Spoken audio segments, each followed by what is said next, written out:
It's the battle for Los Angeles, and heading in, UCLA, just one fewer losses than USC. Haven't been able to say that in quite some time heading into this game. Hey, how are you, folks? Jason Horowitz, glad to be with you on CBSSports.com. It's the college football preview show presented by Tyson Anytizers. Let's bring in CBS Sports' Spencer Tillman to break this game down. And Spence, as we look at this ball game and you look at the Pac-10 as a whole, is it good or bad that this season we have not been able to say that USC is dominant once again?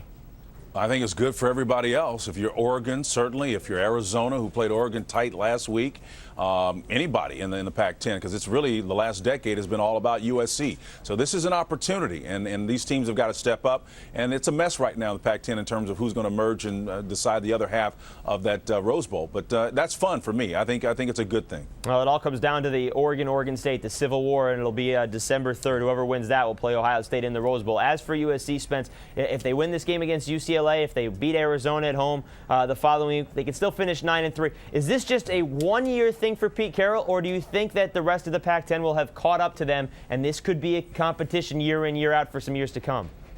Well, the other teams have certainly adapted. I mean, there's no question about that. I don't think it's going to be protracted. You know, listen, every market's correct, team's correct. The USC is no different than anybody else. We see it happening in the Big 12 with Oklahoma. So they've had a nice 10-year run, although Oklahoma couldn't get those big games sealed down in the end, but they've been in double digits in terms of victory. Same thing with USC. At some point in time, when you lose, and we've talked about this ad nauseum, Ray Maluga, Brian Cushing, a candidate for the NFL Rookie of the Year defensively, when you lose that kind of talent, intellectual property, your offensive coordinator, your defensive coordinator in 1 year to Washington, you cannot be the same team from year to year. So Pete Carroll will correct it. He'll get back on top again. It'll take him a little while, but he'll be there. All right, what about UCLA? It's year 2 under Rick Neuheisel. They've won 3 straight ball games to get bowl eligible, so we will see the Bruins in a bowl game this season. What do you make of the way that they're doing things in Westwood?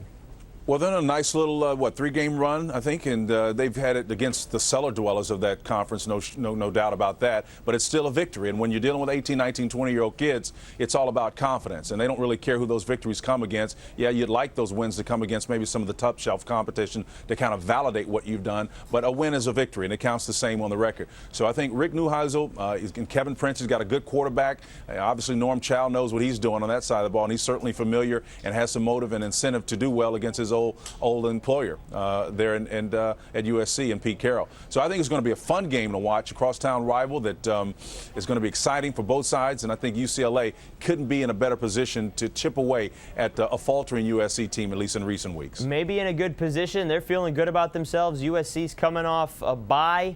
Who are you taking for the win?